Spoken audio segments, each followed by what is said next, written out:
Now the 100-meter for men just ran, and we were impressed. Kishan Thompson did a great job.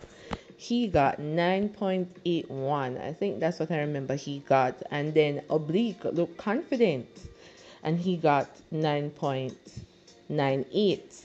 And Ackeem Blake, he got 9.95. So let me read the top 16, bring up that graphic there. Kishane Thompson, he got 9.82. Ackeem Blake, 9.95. Oblique Seville, 9.98.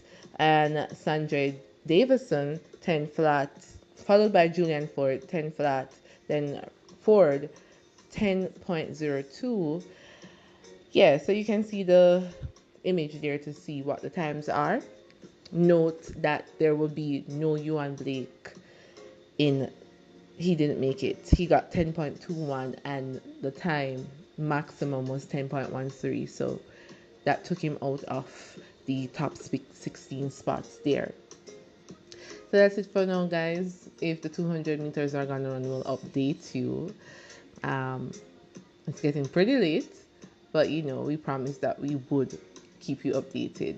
So hope this was helpful. Do remember to like, subscribe, comment, share. It helps us, keep doing this for you.